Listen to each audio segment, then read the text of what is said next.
আসসালামু আলাইকুম, কেমন আছেন সবাই? আশা করি ভালো আছেন। রাজশাহী জেলার অন্যতম একটি বিখ্যাত জায়গা নিয়ে থাকছে আজকের video. So let's go to enjoy without any further delay.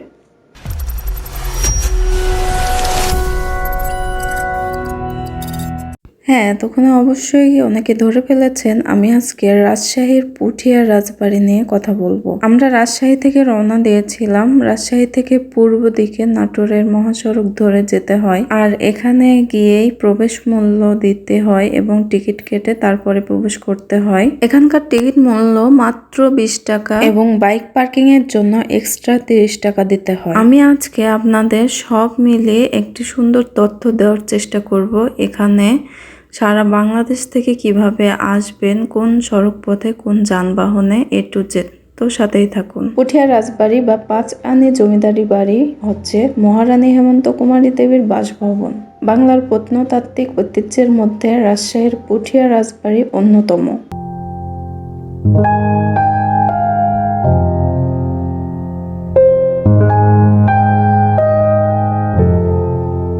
1895 সালে মহারানী হেমন্ত কুমারী দেবী আকর্ষণীয় ইন্দো ইউরোপীয় স্থাপত্য রীতিতে আয়তাকার দ্বিতলা বর্তমানের রাজবাড়িটি নির্মাণ করেন।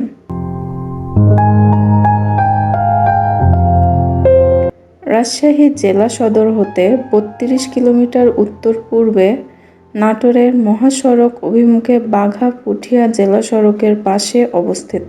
বাসে করে দেশের যে কোনো স্থান হতে পুঠিয়া আসা যাবে এবং ট্রেনে করে নাটোরে বা রাজশাহীতে নেমেও সড়কপথে সহজে আসা যায়। সপ্তদশ শতকে মুঘল আমলে তৎকালীন বাংলার বিভিন্ন রাজ্যের মধ্যে পুঠিয়া রাজবাড়ি জমিদারি ছিল প্রাচীনতম।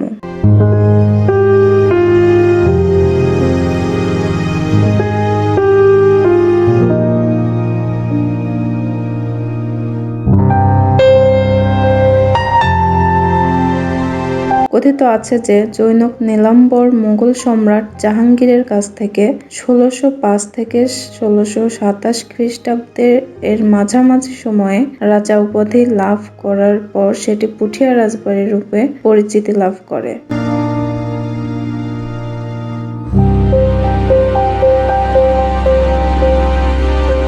1744 সালে জমিদারি ভাগ হয়। সেই ভাগাভাগিতে জমিদারের বড় ছেলে পান সম্পত্তি 5.5 আনা এবং অন্য 3 ছেলে পান 3.5 আনা। 1950 সাল পর্যন্ত জমিদারি প্রথা ছিল। প্রথা বিলুপ্ত হলে পুঠিয়া রাজবাড়ির জমিদারিও বিলুপ্ত হয়। কিন্তু জমিদারি বিলুপ্ত হলেও সে আমলে নির্মিত তাদের প্রাসাদ, মন্দির ও অন্যান্য স্থাপনা ঠিকই এখনো টিকে রয়েছে। এই প্রাসাদটি 1895 সালে মহারানী হেমন্ত কুমারী দেবী তার শাশুড়ি মহারানী শরৎ সুন্দরী দেবীর সম্মানে নির্মাণ করান। ভবনের সম্মুখভাগের স্তম্ভ, অলঙ্করণ, কাঠের কাজ, কক্ষের দেয়ালে ও দরজার উপর ফুল ও লতাপাতার চিত্রকর্ম চমৎকার নির্মাণ শৈলীর পরিচয় বহন করে। রাজবাড়ির ছাদ সমতল, ছাদে লোহার বিম, কাঠের বর্গা ও টালি ব্যবহৃত হয়েছে। নিরাপত্তার জন্য রাজবাড়ির চারপাশে পরিখা খনন করা হয়েছিল। পুঠিয়া রাজবাড়ির আশেপাশে 6টি রাজদিঘি আছে। প্রত্যেকটা দিঘির আয়তন 6 একর করে। মন্দিরও আছে 6টি। সবচেয়ে বড় শিব মন্দির। এখানে আমরা একজন প্রহরীর সাথে কথা বলে এই ভবনটির বিস্তারিত কিছু তথ্য নিতে পারি। চলুন তার মুখ থেকে শুনে নেই। তাহলে এটার কত বছর হলো? এটা 1616, আপনার 407 বছরে পড়লো এটা। 407। আর এটা 200, প্রায় 200। এইটার পরে এটা মেলা পরে 207 বছরের পর 200 বছর হইল এটা। বাপরে। তাহলে একটা জিনিস দেখো, এইটার চাইতে মানে তোমার এইটার চাইতে এইটা কিন্তু এখন স্ট্রং আছে। এটা যত পানি পড়বে তত স্ট্রং হবে।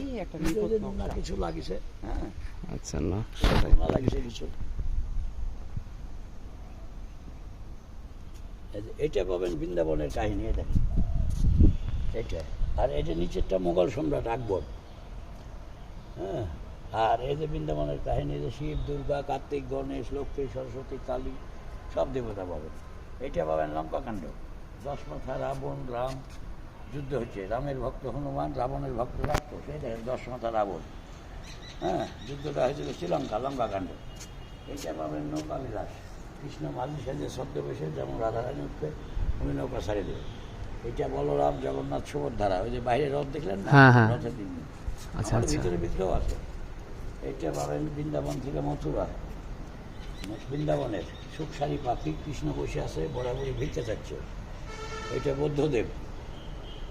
ও এটা মহাভারতের কাহিনী, পঞ্চপাণ্ডব, যুধিষ্ঠির, ভীম, অর্জুন, নকুল, সহদেব, কুরুক্ষেত্রে যে যুদ্ধ হয়েছিল। হ্যাঁ হ্যাঁ হ্যাঁ।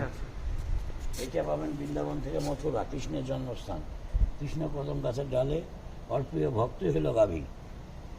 আচ্ছা। এটা বকাসুর বধ, মানুষ গিলে গিলে খায়। এটা কৃষ্ণ ঠোঁট ধরে মানুষ বাইর করে নিচ্ছে। এটা নন্দ ঘোষ, যত দোষ নন্দ ঘোষ বলে না, হ্যাঁ হ্যাঁ। গাভী দুয়াচ্ছে, ছানা, ক্ষীর, দুধ যা লাগবে। কি জন্য নন্দ ঘোষ বলে বলুন তো?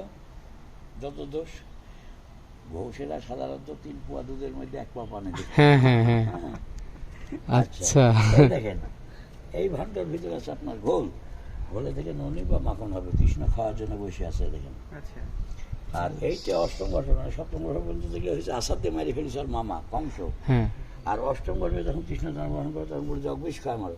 প্রথমের 21 স্তনে বিষ মাখায় দিয়ে খাওয়াচ্ছিল দেখেন। প্রথমের 21 পরে মারা গেছে। আর মা কোলে তুলে নিচ্ছে। হ্যাঁ এই দেখেন এখানে দোল হ্যাঁ খাওয়া হ্যাঁ, ছিল। এখানে এই যে সব দেয়া আছে। এই দেখেন এখানে দোল খাওয়া ছিল। এই দেখেন মুন্ডুটাকে হাত মারে ভাঙিছে।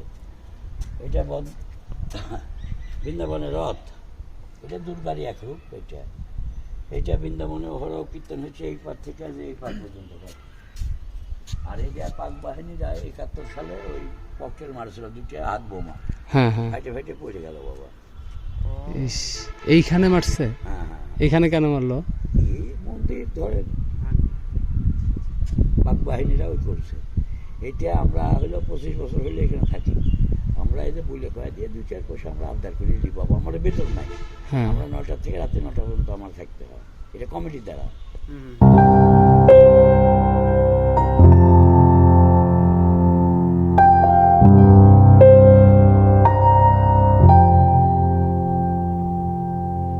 এখানে আছে রাধা গোবিন্দ মন্দির, গোপাল মন্দির, গোবিন্দ মন্দির, দোলমঞ্চ ইত্যাদি। প্রতিটি মন্দিরের দেয়ালেই অপূর্ব সব পোড়ামাটির ফলকের কারুকাজ। জোর বাংলা মন্দির, বাংলো মন্দির, পঞ্চরত্ন অর্থাৎ বাংলার বিভিন্ন গরম রীতির মন্দিরগুলোর প্রতিটি আকর্ষণীয়। এছাড়া রানীর স্নানের ঘাট, অন্দরমহল মিলিয়ে বিশাল রাজবাড়ির প্রাঙ্গণ।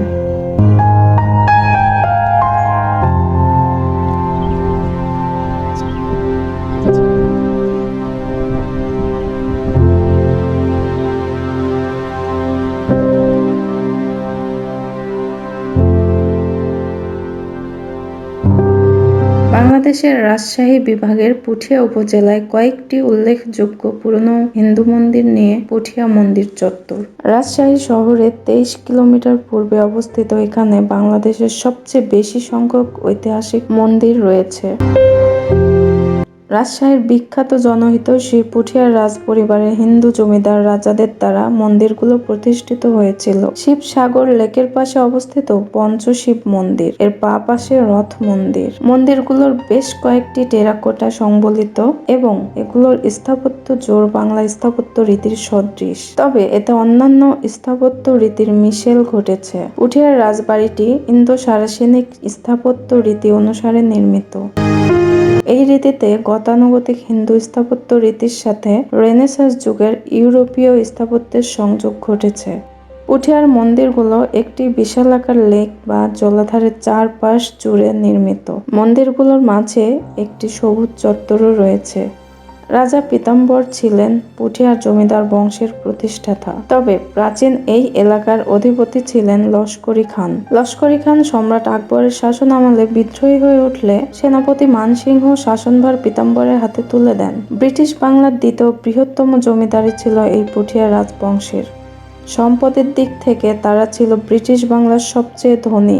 ভারত স্বাধীন হলে তৎকালীন পাকিস্তান সরকার জমিদারি প্রথা বিলুপ্ত করে এবং জমিদারির সব সম্পত্তি বাজেয়াপ্ত করে। পুঠিয়া রাজবংশ তখন ভারতে স্থানান্তরিত হয়।